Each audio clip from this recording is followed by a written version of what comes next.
Hello friends, मैं श्याम वर्मा एक बार आपका फिर से केमिकल पीडिया में स्वागत करता हूं। आशा करता हूं कि आपने डीआरडीओ का जो फॉर्म था वो अप्लाई कर दिए होंगे। सभी लोग फिल कर लिए होंगे अपने फॉर्म को। जो लोग नहीं किए हैं, आपसे रिक्वेस्ट है आप जल्द से जल्द फॉर्म अप्लाई कर लें, क्योंकि लास्ट डेट का इंतजार बिल्कुल मत करें। क्योंकि लास्ट समय में ऐसा ही होता है कि सर्वर में कुछ इशू हो जाता है तो फॉर्म आपके पेंडिंग रह जाते हैं। तो ऐसा मत कीजिए, आप फर्स्ट वो अप्लाई कर लीजिए। आज से अपना डीआरडीओ के जो प्रिपरेशन की सीरीज है वो स्टार्ट हो चुकी है। आज से टॉप 50 का जो डीआरडीओ का क्वेश्चन का सीरीज रहेगा स्टार्ट किया जा रहा है। सारे सब्जेक्ट, जितने सब्जेक्ट आएंगे टेक्निकल के, सारे के क्वेश्चन आपको प्रोवाइड किए जाएंगे। वो भी न्यू एंड टॉप जो प्रीवाईक्यू आए हुए हैं उसको एनालिसिस करके उसी हिसाब से क्वेश्चन आपके लिए बनाए गए हैं। तो जो हमारी पहले की प्रथा है कि जो सबसे ज्यादा और करेक्ट आंसर देगा सबसे कम समय में, उसका फोटो नेक्स्ट वीडियो में दिखाया जाएगा। वो प्रथा बिल्कुल बनी रहेगी, वैसे ही होगा। आप लोग कमेंट बॉक्स में अपने आंसर सही सही दीजिएगा। जो भी आपको आएगा, गलत आए या सही आए, प्रैक्टिस करिए, क्योंकि ऑनलाइन एग्जाम होता है, अभी ऑफलाइन नहीं होता टिक करने का। तो आप लोग से रिक्वेस्ट है ऐसा करिएगा, आप लोग को बहुत फायदा होगा। मल्टीपल बच्चे जो सेलेक्ट हुए हैं उनका यही कहना है कि सर बहुत हेल्पफुल होता है ऐसा वीडियो। तो चलिए हम लोग शुरू करते हैं और आप उसका रिप्लाई करिएगा। तो जैसा कि आप लोग को पता है किसके लिए हम लोग ये सीरीज स्टार्ट कर रहे हैं, डीआरडीओ के लिए। ये हमारा प्रैक्टिस क्वेश्चन है, ना कि आपका पीवाईक्यू क्वेश्चन है। पीवाईक्यू इसलिए नहीं करा रहा हूँ क्योंकि सेम क्वेश्चन रिपीट नहीं होने वाले हैं। उसके बेस पे जैसा पैटर्न है डीआरडीओ का, उसके बेस पे नए क्वेश्चन आपको कराए जाएंगे। और ये टॉपिक हमारा कौन सा रहेगा, सीआरई, केमिकल रिएक्शन इंजीनियरिंग जो सब्जेक्ट है उसके जो टॉप मोस्ट 50 क्वेश्चन होंगे जो हर एग्जाम में लगभग पूछे जाते हैं, वो आपके लिए कराए जाएंगे इसमें। तो चलिए पहले क्वेश्चन से स्टार्ट करते हैं। ठीक है, पहला क्वेश्चन क्या है आपका, क्या बोल रहा है, rate of reaction is defined as. Rate of reaction किसे बोलते हैं आपको बताना है।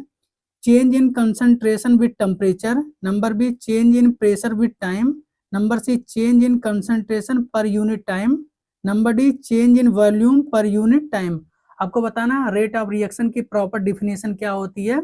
इनमें से जो आपको सही लग रहा है आप कमेंट बॉक्स में अपने आंसर प्रोवाइड कीजिए कि आपको क्या सही लगता है। ठीक है, तो 5 सेकंड की प्रथा है, वही आपको फॉलो करना है। तो इसका जो सही आंसर होने वाला है वो होगा आपका option number C, change in concentration per unit time. ठीक है ना, सारे के आंसर आपको जैसे पहले दिए जाते थे उसी तरह से दिए जाएंगे सभी एक्सप्लेनेशन, जिसका पॉसिबल हो सकता है। ठीक है, बढ़ते हैं अगले क्वेश्चन की तरफ। क्वेश्चन नंबर 2 क्या बात कर रहा है, for an irreversible first order reaction the unit of rate constant are. Rate constant k की आपका यूनिट बताने की क्या यूनिट हो सकती है।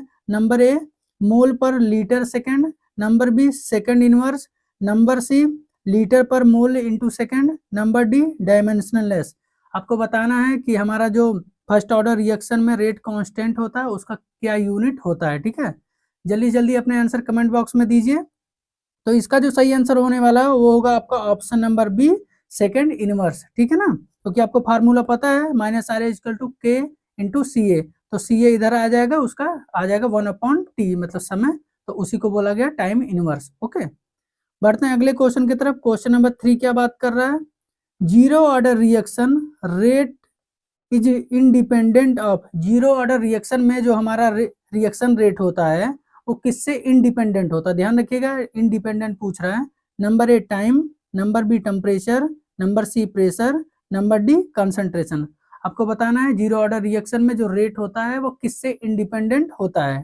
ठीक है, आपके समय स्टार्ट हो गए हैं। जो मैं क्वेश्चन देख रहा हूँ ऐसा कोई क्वेश्चन नहीं है जो मैंने सीआरई सब्जेक्ट में आपको पढ़ाया नहीं है, और एग्जाम में ऐसे ही क्वेश्चन सेम आ रहे हैं, तो परेशान होने की जरूरत नहीं है। कुछ बच्चे सोचेंगे कि क्वेश्चन ऐसा इजी क्यों, डीआरडीओ में ऐसे ही टेक्निकल क्वेश्चन आए हुए हैं, आप उसके लिए परेशान मत होइए। तो इसका जो सही आंसर होने वाला है वो होगा आपका ऑप्शन नंबर डी, कंसंट्रेशन। ये जो होता है वो इंडिपेंडेंट होता है। ठीक है, बढ़ते हैं नेक्स्ट क्वेश्चन की तरफ। क्वेश्चन नंबर 4 क्या बात कर रहा है, Arrhenius equation relates rate constant with. मतलब अर्हीनियस इक्वेशन में जो रेट कांस्टेंट होता है वो किससे आपका रिलेट्स होता है वो बताना है आपको। नंबर ए प्रेशर से, नंबर बी कंसंट्रेशन से, नंबर सी टेम्परेचर से, नंबर डी वॉल्यूम से। आपको बताना है अर्हीनियस इक्वेशन में जो हमारा रेट कांस्टेंट होता है वो किससे रिलेट होता है। ठीक है, जल्दी जल्दी अपने आंसर कमेंट बॉक्स में दीजिए, आपको क्या लगता है क्या सही है। तो इसका जो सही आंसर होने वाला है वो होगा आपका ऑप्शन नंबर सी, टेम्परेचर। आपने फार्मूला अगर ध्यान से देखा होगा आरएनएस इक्वेशन में, तो उसमें टेम्परेचर का फॉर्म आता है, तो इसलिए ऑप्शन नंबर सी सही होगा। ठीक है ना, यहाँ देखिए टेम्परेचर आता है तो इसलिए वो सही हो जाएगा। बढ़ते क्वेश्चन नंबर 5 की तरफ, क्या बात कर रहा है, activation energy represent, activation energy क्या रिप्रेजेंट करती है उसके बारे में बात कर रहा है। ए क्या बात कर रहा है, total energy released, number B minimum energy required for reaction, number C heat of reaction, number D bond energy. ठीक है ना, आपको बताना है एक्टिवेशन एनर्जी किसको रिप्रेजेंट करता है इन चारों में से। जो आपको बेस्ट ऑप्शन लग रहा है वो आप कमेंट बॉक्स में अपने आंसर प्रोवाइड कीजिए। ठीक है, तो इसका जो सही आंसर होने वाला है वो होगा आपका option number B, minimum energy required for reaction. आप लोगों ने पढ़ा होगा एक्टिवेशन एनर्जी बहुत ही इंपॉर्टेंट टॉपिक है सीआरई का, इसको आपको पढ़ना बिल्कुल ही जरूरी है। ठीक है, मैं पढ़ाया हुआ वीडियो में, अगर जो नहीं पढ़े हैं वो उधर जाकर जरूर देखें। बढ़ते हैं अगले क्वेश्चन की तरफ। क्वेश्चन नंबर 6 क्या बात कर रहा है, a reaction with negative activation energy indicates, मतलब आप निगेटिव एक्टिवेशन एनर्जी बताना है कि क्या इंडिकेट करता है एक रिएक्शन में। Number A slow reaction, number B endothermic reaction, number C decrease in rate with temperature, number D catalysed reaction. आपको बताना है कि जो हमारा निगेटिव एक्टिवेशन एनर्जी होता है किसी रिएक्शन में वो क्या बताता है इन चारों में से। जो आपको सही लग रहा है वो आप जल्दी जल्दी अपने आंसर कमेंट बॉक्स में दीजिए। तो इसका जो सही आंसर होने वाला है वो होगा आपका option number C, decrease in rate with temperature, मतलब टेम्परेचर के साथ रेट जो होगा वो डिक्रीज होगा। ठीक है, पढ़ते हैं अगले क्वेश्चन की तरफ। क्वेश्चन नंबर 7 क्या बात कर रहा है, molecularity of a reaction is, बहुत इंपॉर्टेंट टॉपिक है मॉलिक्यूलरिटी, हर बार एक क्वेश्चन देखने को इससे मिलता ही है। Number A experimentally determined, number B always equal to reaction order, number C number of molecules involve in a elementary step, number D always an integer. ठीक है, आपको बताना है कि किसी भी रिएक्शन की मॉलिक्यूलरिटी क्या बताता है या क्या है। इन चारों में से ही आपको बताना है कि आपको सबसे बेस्ट आंसर कौन सा लग रहा है। तो इसका जो सही आंसर होने वाला है वो होगा आपका option number C, number of molecules involve in a elementary step. Okay, element, इससे जो है मॉलिक्यूलरिटी से हमेशा एक क्वेश्चन जरूर देखने को मिलता है, बस फॉर्म चेंज कर देता है, कॉन्सेप्ट वही रहता है। ठीक है, बढ़ते हैं क्वेश्चन नंबर 8 क्या बात कर रहा है, ऑर्डर ऑफ रिएक्शन इज, मतलब किसी भी रिएक्शन का ऑर्डर क्या है, ऑलवेज इंटीजर होता है, ऑलवेज होल नंबर होता है, नंबर सी एक्सपेरिमेंटली डिटरमाइंड, मतलब एक्सपेरिमेंटल डाटा से डिफाइन किया जाता है, number D same as molecularity. आपको बताना है किसी भी रिएक्शन का ऑर्डर क्या होता है। ये बहुत ही इंपॉर्टेंट क्वेश्चन है, आप एग्जाम में देखने जाओगे या हायर लेवल के एग्जाम में देखने जाओगे, हर जगह ऑर्डर ऑफ रिएक्शन से क्वेश्चन पूछे ही जाते हैं। ठीक है, तो इसका जो सही आंसर होने वाला है वो होगा आपका option number C, elementary determined. Experimentally determined मतलब एक्सपेरिमेंटल से जो डाटा आता है, होल नंबर आता है, जीरो आ सकता है, फ्रैक्शन आ सकता है, उसके बारे में बात होती है। निगेटिव आ सकती है, जीरो आ सकता है, फ्रैक्शनल वैल्यू आ सकती है, सभी हो सकते हैं। ठीक है, बढ़ते हैं क्वेश्चन नंबर 9 की तरफ। क्या बात कर रहा है, half life of first order reaction is, किसी भी फर्स्ट ऑर्डर रिएक्शन का हाफ लाइफ की बात कर रही है, टी हाफ के बाद बात हो रही है। क्या बताता है, number A proportional to concentration होता है, number B independent of initial concentration होता है, number C proportional to rate constant होता है, नंबर डी जीरो होता है। आपको ध्यान में रखना है फर्स्ट ऑर्डर के लिए बात हो रहा है कि हाफ लाइफ क्या होता है। ठीक है, आप जल्दी जल्दी अपने आंसर बताइए, आपको क्या सही लग रहा है। तो इसका जो सही आंसर होगा वो होगा आपका option number B, independent of initial concentration. ठीक है ना, क्योंकि आपको फार्मूला पता है, T half equal to 0.693 upon k. ठीक है, बढ़ते हैं आगे। क्वेश्चन नंबर 10 की तरफ। क्या बात कर रहा है, in a batch reaction, in a batch reactor conversion increase with, किसी बैच रिएक्टर की बात कर रहा है कि कन्वर्जन कब बढ़ता है। ठीक है, number A decreasing time, time जब डिक्रीज होता था, number B increasing residence time, number C decreasing temperature, number D decreasing pressure. आपको बताना है किसी भी बैच रिएक्टर में कन्वर्जन कब बढ़ता है, इन चारों में से कौन सा ऑप्शन आपको सही लग रहा है वो आप जाके कमेंट बॉक्स में नीचे प्रोवाइड कीजिए।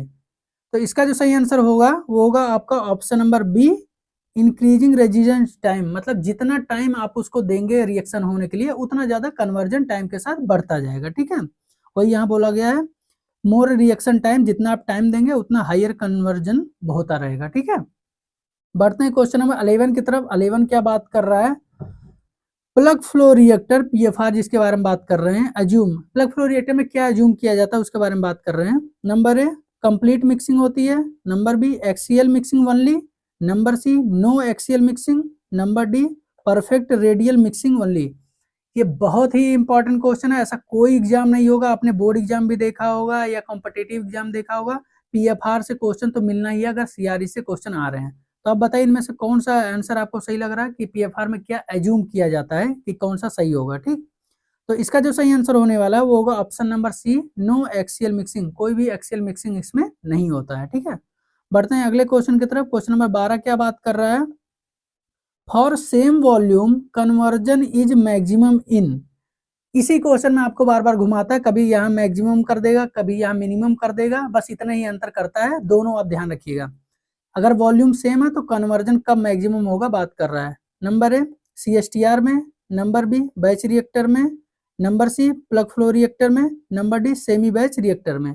आपको बताना है जब कभी भी वॉल्यूम सेम होता है तो किस में कन्वर्जन सबसे ज्यादा पाया जाएगा। तो अपने आंसर कमेंट बॉक्स में दीजिए। तो इसका जो सही आंसर होगा वो होगा option number C, plug flow reactor में सबसे ज्यादा कन्वर्जन पाए जाते हैं जब वॉल्यूम सेम होते हैं दोनों के। ठीक है, अब बढ़ते हैं अगले क्वेश्चन की तरफ। क्या बात कर रहे हैं, question number 13, CSTR is characterised by. CSTR के बारे में बात कर रहा है, कांस्टेंट स्टायर टैंक रिएक्टर के बारे में बात कर रहा है। Number a uniform concentration through out, मतलब हर जगह कंसंट्रेशन सेम होता है। नंबर बी प्लग फ्लो होता है। नंबर सी नो मिक्सिंग होती है। Number D variable output concentration. ठीक है ना, ये दोनों तो अपने से अपोजिट है, आप लोग को ध्यान रखना है कि CSTR के बारे में बात कर रहा है ना कि प्लग फ्लो रिएक्टर के बारे में। इन चारों में से कौन सा ऑप्शन आपको सही लग रहा है, आप जल्दी जल्दी बताएं। ठीक है, इसका जो सही आंसर होने वाला है वो होगा आपका option number A, uniform concentration through out, मतलब हर जगह कंसंट्रेशन सेम रहती है CSTR में। ठीक है, बढ़ते हैं क्वेश्चन नंबर 14 की तरफ। 14 क्या बात कर रहा है, space velocity is the reciprocal of. Space velocity किसका रेसिप्रोकल होता है ये आपको बताना है। ये तो ऐसा टॉपिक है जो आपको पता है कि अगर आप CRE पढ़ रहे हैं तो इसको जरूर पढ़े होंगे। ठीक है ना, स्पेस टाइम स्पेस वेलोसिटी बहुत ही इंपॉर्टेंट टॉपिक है। तो नंबर ए रिएक्शन रेट के, नंबर बी रेजिडेंस टाइम के, नंबर सी स्पेस टाइम के, नंबर डी कन्वर्जन के। तो बताना स्पेस वेलोसिटी किसके रेसिप्रोकल होता है। ठीक है, अपने आंसर जल्दी जल्दी आप कमेंट बॉक्स में प्रोवाइड कीजिए। तो इसका जो सही आंसर होने वाला है वो होगा आपका option number C, space time. ठीक है ना, स्पेस वेलोसिटी जो होता है वो रेसिप्रोकल होता है स्पेस टाइम के। ठीक है, दोनों अपोजिट कर सकते हैं, कोई भी आगे पीछे। ठीक, बढ़ते हैं अगले क्वेश्चन की तरफ। क्वेश्चन नंबर 15 क्या बात कर रहा है, for first order reaction CSTR volume is. ध्यान रखना है फर्स्ट ऑर्डर के बारे में बात कर रहा है, CSTR के वॉल्यूम में क्या होगा, similar than plug flow reactor, equal to PFR, larger than PFR और जीरो। आपको बताना है फर्स्ट ऑर्डर रिएक्शन में CSTR के वॉल्यूम कंपेयर किया गया है दूसरे से, PFR से मोस्टली कंपेयर किया गया, क्या होगा। तो जल्दी जल्दी अपने आंसर कमेंट बॉक्स में दीजिए कि आपको क्या लगता है क्या इनमें से सही होने वाला है। ठीक है, तो इसका जो सही आंसर होने वाला है वो होगा option number C, larger than PFR, मतलब प्लग फ्लो रिएक्टर से ज्यादा होता है CSTR का वॉल्यूम फर्स्ट ऑर्डर रिएक्शन में। ठीक है, बढ़ते हैं अगले क्वेश्चन की तरफ। क्वेश्चन नंबर 16 क्या बात कर रहा है, लीवेंस्पाइल प्लॉट इज यूज्ड फॉर। ठीक है ना, ये जो प्लॉट दिया गया है वो किसके लिए यूज किया जाता है आपको बताना है। नंबर ए हीट ट्रांसफर एनालिसिस करने के लिए, नंबर बी मास ट्रांसफर के लिए, नंबर सी रिएक्टर साइजिंग के लिए, नंबर डी काइनेटिक्स डिटर्मिनेशन के लिए। ठीक है ना, आपको बताना है लीवेंस्पाइल जो प्लॉट होते हैं जो कर्व बनाए जाते हैं वो किसके लिए यूज किए जाते हैं। तो जल्दी जल्दी अपने आंसर दीजिए कि इन चारों में से आपको कौन सा बेस्ट लग रहा है, उसको कमेंट बॉक्स में आप पुट करिए। ठीक है, तो इसका जो सही आंसर होने वाला है वो होगा आपका option number C, reactor sizing में जब रिएक्टर का साइज डिटरमाइन किया जाता है तो इसको प्लॉट करके बनाया जाता है। ठीक है, बढ़ते हैं अगले क्वेश्चन की तरफ। क्वेश्चन नंबर 17 क्या बात कर रहा है, for parallel reaction selectivity is maximised by. Parallel reaction के बारे में बात कर रहा है तो सेलेक्टिविटी कब मैक्सिमाइज होती है, जब हाइयर टेम्परेचर होता है, नंबर बी लो टेम्परेचर होता है, number C high residence time होता है, नंबर डी लो कन्वर्जन होता है। तो आपको बताना है कोई पैरेलल रिएक्शन चल रही है तो सेलेक्टिविटी कब मैक्सिमम पाई जाती है। ये चार ऑप्शन आपके पास है, आप जल्दी जल्दी अपने आंसर प्रोवाइड कीजिए। तो इसका जो सही आंसर होने वाला है वो होगा आपका ऑप्शन नंबर बी, जब टेम्परेचर लो होता है तो सेलेक्टिविटी पैरेलल रिएक्शन के लिए ज्यादा पाई जाती है। ठीक है, मैक्सिमम पाई जाती है। बढ़ते हैं क्वेश्चन नंबर 18 की। 18 क्या बात कर रहा है, रेजिडेंस टाइम डिस्ट्रीब्यूशन के बारे में बात करें जिसको आप शॉर्ट फॉर्म में RTD बात करते हैं, इंडिकेट क्या बताता है RTD। Number A heat loss के बारे में बताता है, नंबर बी मिक्सिंग पैटर्न के बारे में, नंबर सी रिएक्शन रेट के, या नंबर डी प्रेशर ड्रॉप। इन चारों में से क्या बताता है RTD आपको बताना है वो भी CRE में ध्यान रखना है, नहीं तो दूसरा आप टेम्परेचर के बारे में बात करेंगे तो रेजिस्टेंट टेम्परेचर डिटेक्टर होता है, वो यहाँ नहीं है, ये RTD के बारे हो रहा है, रेजिस्टेंट टाइम डिस्ट्रीब्यूशन के। तो इसका जो सही आंसर होने वाला है वो होगा आपका option number B, mixing pattern को बताता है कि ये RTD किस टाइप का मिक्सिंग हो रहा है। ठीक है, बढ़ते हैं अगले क्वेश्चन की तरफ। क्वेश्चन नंबर 19 क्या बात कर रहा है, ईटी कर्व रिप्रेजेंट, आपको बताना है जो ईटी कर्व हम लोग पढ़ते हैं सीआरई में वो क्या रिप्रेजेंट्स करता है। Number A cumulative distribution, number B exit age distribution, number C reaction rate sorry, number D conversion. आपको बताना ईटी कर्व क्या रिप्रेजेंट करता है इनमें से। जल्दी जल्दी अपने आंसर कमेंट बॉक्स में दीजिए। अगर इसका आपने ग्राफ देखा होगा तो इसका आंसर 1 सेकंड में आप लगा सकते हैं विदाउट कुछ सोचे, ठीक है ना। तो इसका जो सही आंसर होने वाला है वो होगा आपका option number B, exit age distribution. ठीक है ना, इसका फॉर्मूला भी यही होता है, ईटी कर्व इसी को रिप्रेजेंट करता है। ठीक है, बढ़ते हैं अगले क्वेश्चन की तरफ। क्वेश्चन नंबर 20 क्या बात कर रहा है, mean residence time is obtain from, जो मीन रेजिडेंस टाइम होता है वो किस कर्व से लिया जाता है। देखो, number A peak of ET, ठीक है ना, number B area under ET, number C first moment of ET, number D second moment. ठीक है, आपको ईटी से कंपेयर करके बताना है कि जो मीन रेजिडेंस टाइम होता है वो किससे लिया जाता है ईटी कर्व में। तो आप अपने आंसर जल्दी जल्दी प्रोवाइड कीजिए। अगर वीडियो पसंद आ रही हो तो लाइक जरूर कर दीजिएगा। आप लोग बहुत सारे लोग वीडियो देखते हैं बट लाइक करने में कंजूसी करते हैं, उससे कोई पैसा नहीं आपका जाने वाला है। मैं थोड़ा सा मोटिवेट उससे मिलता है कि लोगों को पसंद आ रहा है और वीडियो ऐसी बनानी चाहिए, उनको हेल्प होगी। ठीक है, और कोई उसमें फायदा नहीं होने वाला है। तो इसका आंसर जो होने वाला है वो होगा आपका option number C, first moment of ET curve से लिया जाता है मेन रेजिडेंस टाइम। ठीक है ना, बढ़ते हैं अगले क्वेश्चन की तरफ। क्वेश्चन नंबर 21 क्या बात कर रहा है, tank in series method model approximate, जो टैंक को सीरीज में रखते हैं वो जो मॉडल है वो एक्सप्रोक्सीमेट किसके लिए बात करता है। नंबर ए बैच रिएक्टर के बारे में बात करता है, number B plug flow reactor के बारे में, नंबर सी CSTR के बारे में बात करता है, नंबर डी पैक्ड बेड के बात करता है। तो आपको बताना है टैंक इन सीरीज जो मॉडल बनाया गया है वो किसके लिए एप्लीकेबल होता है, वो आपको बताना है। तो इसका जो सही आंसर होने वाला है वो होगा आपका option number B, PFR plug flow reactor के लिए tank in series model apply किया जाता है। ठीक है, बढ़ते हैं अगले क्वेश्चन की तरफ। क्वेश्चन नंबर 22 क्या बात कर रहा है, डिस्पर्जन मॉडल अकाउंट्स फॉर, जो डिस्पर्जन मॉडल है अपना वो किसके लिए एप्लीकेबल होता है ये आपको बताना है। नंबर ए रेडियल मिक्सिंग के लिए, नंबर बी एक्सियल मिक्सिंग के लिए, नंबर सी परफेक्ट मिक्सिंग के लिए, नंबर डी रिएक्शन काइनेटिक्स के लिए। आपको बताना है डिस्पर्जन मॉडल किसके लिए लागू किया जाता है। ठीक है ना, जल्दी जल्दी अपने आंसर बताइए कमेंट बॉक्स में कि आपको क्या सही लगता है कि कौन सा आंसर आपके अकॉर्डिंग सही है। तो इसका जो सही आंसर होने वाला है वो होगा आपका option number B, axial mixing के लिए डिस्पर्जन मॉडल लागू किया जाता है।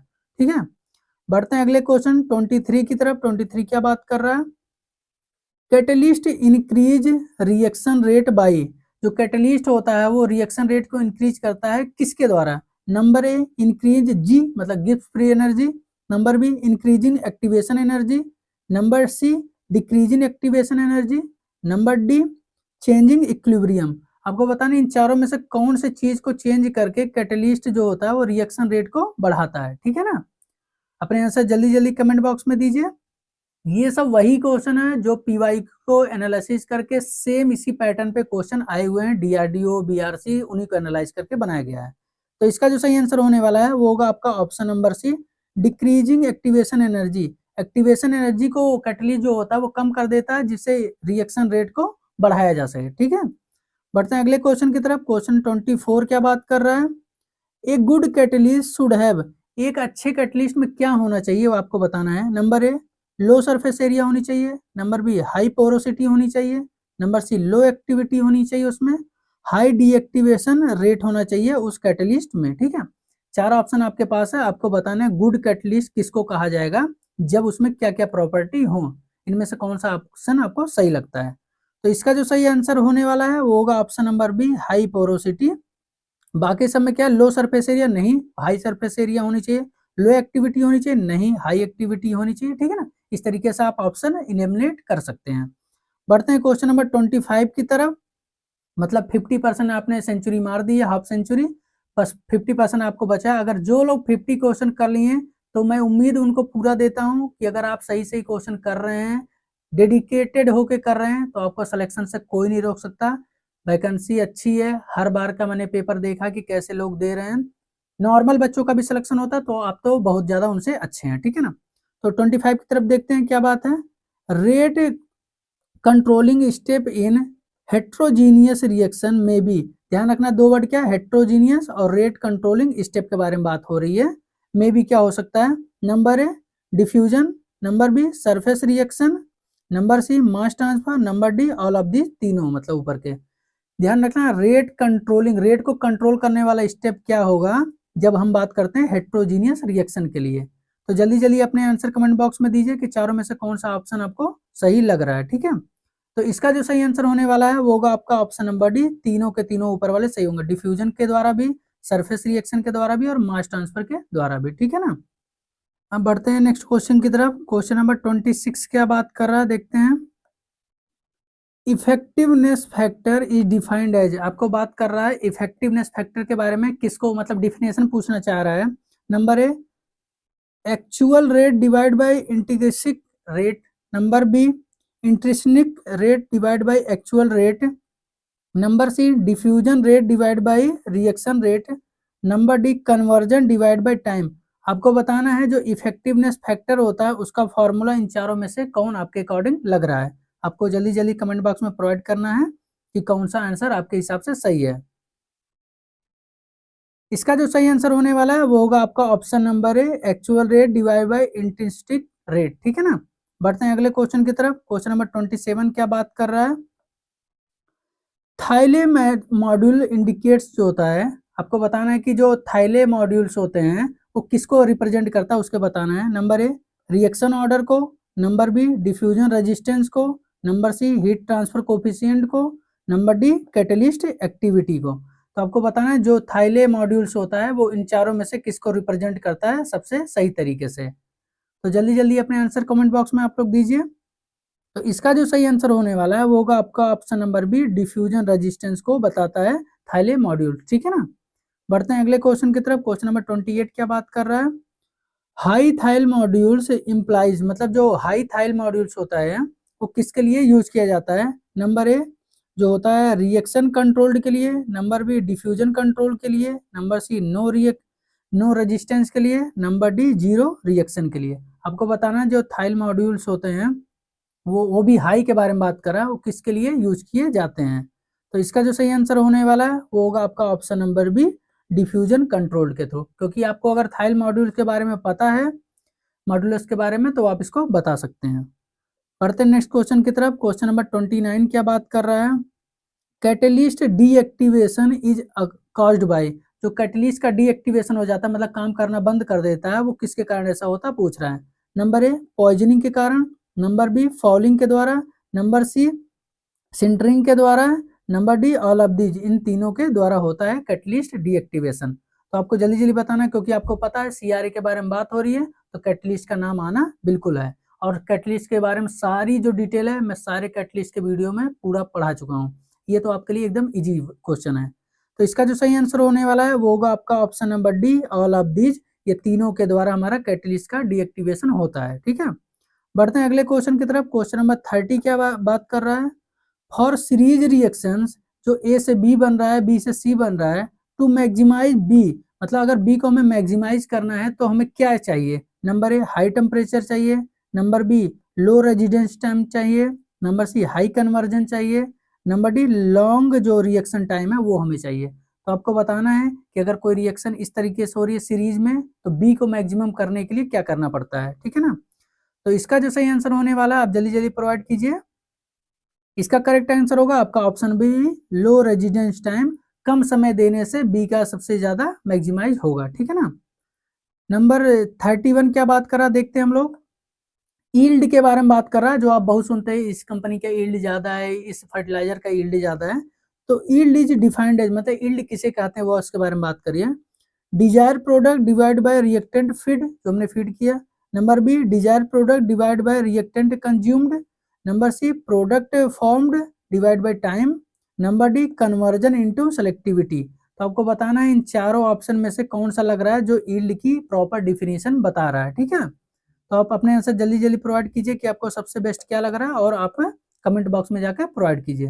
तो इसका जो सही आंसर होगा आपका option number B, desire product divide by reactant consume. कितना आपने रिएक्टेंट दिया और कितना प्रोडक्ट आपको मिला वो होता है उसका यील्ड। ठीक है, बढ़ते हैं अगले क्वेश्चन की तरफ। क्वेश्चन नंबर बी, ये जो कुछ वर्ड्स होते हैं सीआरई में वो बहुत ज्यादा इंपॉर्टेंट होते हैं और कंफ्यूजिंग होते हैं, इसलिए एग्जाम में ऐसे क्वेश्चन पूछे जाते हैं।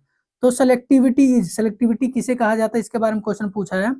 Dzire product divide by undesire product, number B total product divide by reactant, number C conversion divide by time, number D yield multiply by conversion. आपको बताना सेलेक्टिविटी किसके लिए बेस्ट डिफिनेशन कौन सी है। जल्दी जल्दी आप बताइए आपका आंसर जो लग रहा है, और अपने दोस्तों में जरूर शेयर कर दीजिएगा जिनका जिनका लगता है डीआरडीओ में फॉर्म अप्लाई किए सबके लिए। ठीक है, तो इसका जो सही आंसर होने वाला है वो होगा आपका ऑप्शन नंबर है, desire product divide by undesire product. मतलब क्या आपको चाहिए, सेलेक्ट आप किस में करते हैं, कौन सा चीज अच्छा है कौन सा चीज खराब है। तो डिजायर प्रोडक्ट डिवाइड बाय अनडिजायर, हमें ये चाहिए ये नहीं चाहिए। ठीक है, बढ़ते हैं अगले क्वेश्चन की तरफ। क्वेश्चन नंबर 33 क्या बात कर रहा है। फॉर रिवर्सिबल रिएक्शन, कोई रिवर्सिबल रिएक्शन है, ठीक है ना, रिवर्सिबल रिएक्शन है, इक्विलिब्रियम लिमिट्स, इक्विलिब्रियम क्या लिमिट करता है। Number A reaction rate, number B conversion, number C temperature, number D pressure only.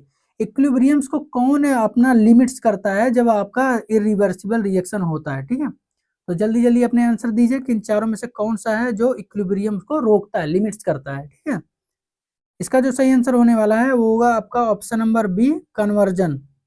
Conversion एक ऐसा चीज है जो इक्विलिब्रियम को रोकता है। ठीक है, बढ़ते हैं अगले क्वेश्चन की तरफ। क्वेश्चन नंबर 34 क्या बात कर रहा है। Increasing temperature in exothermic reversible reaction, ध्यान रखिएगा एक्सोथर्मिक के बारे में बात हो रहा है, एंडोथर्मिक के बारे में बात नहीं हो रही है, वो भी इंक्रीजिंग टेम्परेचर बढ़ाने पे। ठीक, number A increase conversion, number B decrease conversion, number C no effect, कोई इफेक्ट नहीं होगा, number D stop reaction, reaction ही बंद हो जाएगा। ध्यान रखना है टेम्परेचर बढ़ाने पर एक्सोथर्मिक रिवर्सिबल रिएक्शन पर क्या होगा। ठीक है, जल्दी जल्दी बताइए इनमें से आपको कौन सा लगता है बेस्ट आंसर आपके हिसाब से है, ए बी सी डी, जो भी आपको सही लगे आप बताइए। तो इसका जो सही आंसर होने वाला है वो होगा आपका option number B, decrease conversion. आपको पता है जब आप टेम्परेचर बढ़ाते हैं वो भी एक्सोथर्मिक, जिसमें ऑलरेडी टेम्परेचर इमिट होता है मतलब टेम्परेचर निकलता है, तो उसमें क्या होता है कन्वर्जन डिक्रीज होने लगता है। ठीक है, बढ़ते हैं अगले क्वेश्चन की तरफ। क्वेश्चन नंबर 35 क्या बात कर रहा है।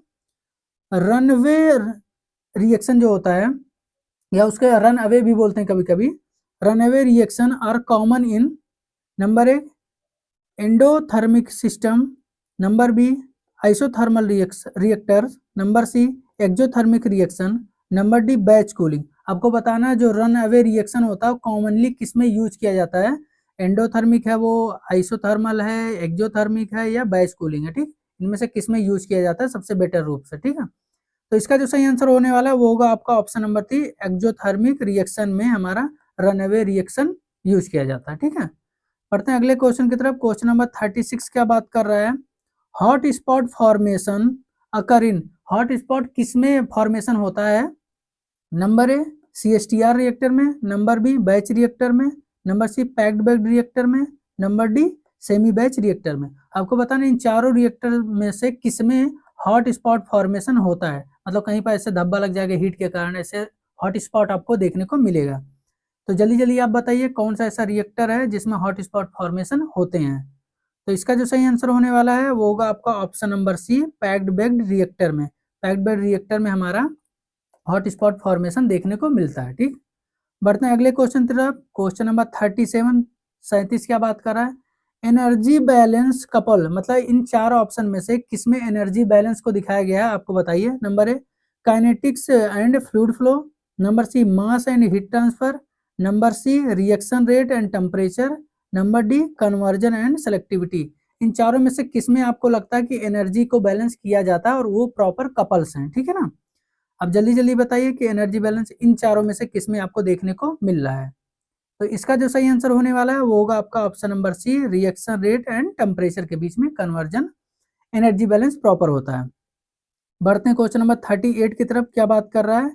Heat removal is most effective in, आपको बात करना मोस्ट इफेक्टिव जो होता है हीट रिमूवल वो किसमें होता है। Number A large PFR, number B packed bed में, number C CSTR with jacket, number D adiabatic reactor में। आपको बताना इन चारों में से कौन सा ऐसा है जिसमें हीट रिमूवल सबसे मोस्ट इफेक्टिव होता है, बहुत अच्छे से हीट रिमूव हो जाता है और रिएक्शन अच्छे से होती है।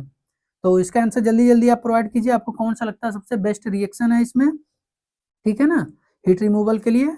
तो इसका जो सही आंसर होने वाला है वो होगा आपका option number C, CSTR with jacket. CSTR reactor में जब जैकेट यूज करते हैं तो और कूलिंग करते हैं तो हीट उसमें निकलता है और सबसे ज्यादा अच्छे से रिएक्शन होती है। बढ़ते हैं अगले क्वेश्चन की तरफ, क्वेश्चन नंबर 39। आपने इतना पेशेंस बनाया हुआ है, मतलब आप पूरा वीडियो देख रहे हैं, तो इसी तरीके से सारी वीडियो आप देखेंगे तो आपको कुछ और करने की जरूरत नहीं है। टेक्निकल की जिम्मेदारी मेरे पे आप छोड़ दीजिए, सिर्फ नॉन टेक्निकल पे आप दूसरा ध्यान दीजिएगा। एक बार वीडियो कीजिए, मस्त रहिए, ठीक है। नंबर 39 क्या है, design equation for CSTR is based on, मतलब जो CSTR का हम डिजाइन करते हैं, डिजाइन इक्वेशन निकालते हैं, वो किस पे बेस होता है। Number A differential balance, number B integral balance, number C algebraic balance, number D energy balance. इन चारों बैलेंस में से कौन सा यूज करते हैं जब CSTR का डिजाइन इक्वेशन हम करते हैं, ठीक है ना। कौन सा बैलेंस हम यूज करते हैं, जल्दी जल्दी आपको बताना है। CSTR के बारे में बात हो रही है, PFR के बारे में बात नहीं हो रही है, ध्यान रखिएगा, ठीक है। बच्चे इसमें कंफ्यूज हो जाते हैं। तो इसका जो सही आंसर होने वाला है वो होगा आपका option number C, algebraic balance. Algebraic concept लगा के हम जो CSTR का डिजाइन इक्वेशन है उसको लगाते हैं, ठीक है। बढ़ते हैं अगले क्वेश्चन की तरफ, क्वेश्चन नंबर 40 क्या बात कर रहा है, increasing pressure favours reaction with, मतलब जब हम प्रेशर को बढ़ाते हैं तो क्या होता है, मतलब रिएक्शन में जो फेवर होता है क्या फेवर लेता है। नंबर ए मोर मोल्स, रिएक्शन में ध्यान रखिएगा, रिएक्शन के बारे में बात हो रही है, more moles. Number B less moles, number C no gas phase, number D liquids only. ध्यान रखना प्रेशर हम बढ़ा रहे हैं तो क्या फेवर में आएगा रिएक्शन के, ज्यादा मोल्स लेगा, लेस मोल लेगा, कोई गैस फेज में रिएक्शन नहीं करेगा, लिक्विड ओनली लेगा, ठीक। आपको जल्दी जल्दी बताना इनमें से कौन सा सही हो सकता है आपके अकॉर्डिंग। तो इसका जो सही आंसर होने वाला है वो होगा आपका option number B, less moles. जब आप हाई प्रेशर बढ़ाते हैं तो रिएक्शन के लिए लेस मोल होने चाहिए, ज्यादा मोल्स नहीं प्रोवाइड करने हैं आपको, ठीक है। बढ़ते हैं क्वेश्चन नंबर 41 की तरफ, बस 10 क्वेश्चन आपके और बचे हुए हैं। ऑटो कैटेलिटिक रिएक्शन मींस, कोई भी रिएक्शन है उसमें जब हम बात करते हैं ना, कैटलिस्ट के बहुत सारे टाइप्स होते हैं, self catalyst, auto catalyst, poisoner, बहुत सारे टाइप होते हैं। तो उसमें ऑटो कैटलिस्ट रिएक्शन के बारे में बात करें, क्या सही हो सकता है। Number A catalyst added externally, जब हम बाहर से ऐड करते हैं। Number B product catalyzed reaction. Number C no catalyst involve, कोई कैटलिस्ट इन्वॉल्व नहीं होता। नंबर डी इनहिबिटेड रिएक्शन, ठीक है ना। तो आपको बताना है इनमें से कौन सा ऑप्शन एक बेटर लग रहा है आपको ऑटो कैटेलिटिक रिएक्शन के लिए। आप जल्दी जल्दी अपने आंसर बताइए। तो इसका जो सही आंसर होने वाला है वो होगा आपका option number B, product catalyst reaction. मतलब जब हम कोई रिएक्शन करते हैं तो उससे जो कैटलिस्ट बनता है उसी को जब हम प्रोडक्ट में अगेन यूज कर लेते हैं तो उसे बोलते हैं ऑटो कैटलिस्ट, मतलब एक्स्ट्रा से कैटलिस्ट डालने की जरूरत नहीं पड़ती है, ठीक है। बढ़ते हैं अगले क्वेश्चन की तरफ, क्वेश्चन नंबर 42 क्या बात कर रहा है, rate law is valid only when, rate law कब वैलिड होता है, जब only reaction is reversible, reaction is elementary, number C condition remain same होता है, number D catalyst is present, ठीक है। आपको बताना है कि कब रिएक्शन लॉ वैलिड होता है, सिर्फ ओनली बोला है, ठीक है। तो इसका जो सही आंसर होने वाला है वो होगा आपका option number C, condition remain same. जब कंडीशन सेम होता है तो रेट लॉ वैलिड होता है सिर्फ, ठीक है। बढ़ते हैं अगले क्वेश्चन की तरफ, क्वेश्चन नंबर 43 क्या बात कर रहा है, a reaction limited by mass transfer shows, एक रिएक्शन है जो लिमिटेड करता है मास ट्रांसफर को, वो कैसे होता है। Number A high temperature sensitivity, number B low temperature sensitivity, number C zero rate, number D first order kinetics. आपको बताना है कि कोई रिएक्शन है उसको लिमिट किया जाता है बाय मास ट्रांसफर, वो भी कैसे, इन चारों में से आपको बताना है कैसे होता है वो। जल्दी जल्दी आपको बताना है किसके द्वारा ऐसा मास ट्रांसफर स्लो होता है। तो इसका जो सही आंसर होने वाला है वो होगा आपका option number B, low temperature sensitivity. जब ऐसा होता है तो लो टेम्परेचर सेंसिटिव के कारण मास ट्रांसफर स्लो हो जाता है, ठीक है। बढ़ते हैं अगले क्वेश्चन की तरफ, क्वेश्चन नंबर 44 क्या बात कर रहा है, इंक्रीजिंग एजिटेशन मेनली इफेक्ट, मतलब कहीं भी हम एजिटेशन को बढ़ा देते हैं किसी भी रिएक्टर में तो उससे क्या क्या इफेक्ट पड़ेगा mainly. Number A chemical kinetics पे, number B heat of reaction पे, number C mass transfer resistance पे, नंबर डी इक्विलिब्रियम रेजिस्टेंस पे। तो ये चार ऑप्शन आपके पास हैं, आपको बताना है जब हम एजिटेशन स्टार्ट करते हैं मतलब इंक्रीज करते हैं तो क्या इफेक्ट होता है इन चारों में से, ठीक है। इसका सही आंसर जो होने वाला है वो होगा number C, mass transfer resistance. Mass transfer में रेजिस्टेंस बढ़ने लगता है, ठीक है ना। बढ़ते हैं आगे। क्वेश्चन नंबर 45 क्या बात कर रहा है, फॉर nth ऑर्डर रिएक्शन, मतलब nth ऑर्डर के बारे में बात कर रहा है, फर्स्ट सेकंड थर्ड जैसे होता है वैसे nth के लिए एज्यूम किया गया है। हाफ लाइफ डिपेंडेंट ऑन, मतलब हाफ लाइफ किस पे डिपेंडेंट होता है, वो भी nth ऑर्डर के लिए पूछ रहा है। Number A only rate constant पे, नंबर बी इनिशियल कंसंट्रेशन पे, number C temperature only, number B D pressure only. आपको पता नहीं चारों में से आपको क्या लगता है जो nth ऑर्डर के लिए हाफ लाइफ डिपेंड करता है, ठीक है। जल्दी जल्दी अपने आंसर कमेंट बॉक्स में दीजिए। तो इसका जो सही आंसर होने वाला है वो होगा आपका option number B, initial concentration. Initial concentration पर डिपेंड करता है हाफ लाइफ जब nth ऑर्डर रिएक्शन होता है, ठीक। बढ़ते हैं अगले क्वेश्चन की तरफ। क्वेश्चन नंबर 46, लैंगम्यूर जो होता है हिंसलवुड मैकेनिज्म, वो किसके लिए एज्यूम किया जाता है, उसमें क्या एज्यूम किया जाता है। Number A gas phase reaction के लिए, नंबर बी सरफेस एडजॉर्प्शन के लिए, number C liquid phase only के लिए, या होमोजीनियस रिएक्शन के लिए। आपको ये जो मैकेनिज्म है वो किसके लिए एज्यूम किया जाता है, उसमें क्या एज्यूम किया जाता है, इन चारों में से आपको बताइए और कमेंट बॉक्स में अपने आंसर प्रोवाइड कीजिए। क्योंकि कमेंट बॉक्स में आप आंसर नहीं प्रोवाइड कर रहे हैं तो मतलब ऐसे वीडियो देख के जा रहे हैं, 2 दिन बाद फिर से आप भूल जाएंगे, उसका कोई वैलिडिटी नहीं होता। एक बार कोई चीज अगर आप लिख लेते हैं या कहीं टाइप कर लेते हैं तो वो आपके लॉन्ग टर्म मेमोरी में जाता है, इसलिए मैं बार बार आपको कहता हूँ, अदरवाइज मुझे ये कहने की कोई जरूरत नहीं थी, ठीक है। तो इसका जो सही आंसर होने वाला है वो होगा आपका option number B, surface adsorption के रिगार्डिंग हमारा ये मैकेनिज्म यूज किया जाता है, ठीक है। बढ़ते हैं क्वेश्चन नंबर 47 क्या बात कर रहा है, रेट डिटरमाइनिंग स्टेप कंट्रोल, जो रेट को डिटरमाइनिंग करने वाला स्टेप होता है वो क्या कंट्रोल करता है। Thermodynamics, number B overall reaction rate, number C equilibrium, number D conversion only, ठीक है। इन चारों में से क्या आपको लगता है कि रेट डिटरमाइनिंग स्टेप कंट्रोल्स करता है, ठीक है ना। इन चारों में से आप बताइए कि आपको बेस्ट आंसर कौन सा इनमें लग रहा है, ठीक है। तो इसका जो सही आंसर होने वाला है वो होगा आपका option number B, overall reaction rate control किया जाता है, ठीक है, रेट डिटरमाइनिंग स्टेप के द्वारा। अब बढ़ते हैं क्वेश्चन नंबर 48, 48 पे आ गए हैं हम लोग। Packed bed reactor are modelled as, मतलब जो पैक्ड बेड रिएक्टर होता है वो मॉडल होता है किसका। नंबर ए बैच का, नंबर सी CSTR का, नंबर सी PFR का, नंबर सी सेमी बैच का, ठीक है। पैक्ड बेड रिएक्टर के बारे में बात कर रहा है, मॉडल किसका होता है। तो जल्दी जल्दी अपने आंसर कमेंट बॉक्स में दिए, इन चारों में से कौन सा आपको लग रहा है। ऐसा कोई क्वेश्चन नहीं है जो मैं CRE के वीडियो में आपको समझा समझा के नहीं पढ़ाया हूँ, तो उम्मीद करता हूँ आप लोग को चीजें समझ में आ रही होंगी। तो इसका जो सही आंसर होने वाला है वो होगा आपका option number C, PFR plug flow reactor, ठीक है। बढ़ते हैं अगले क्वेश्चन की तरफ। 49, एक क्वेश्चन और बचा रहेगा इसके बाद।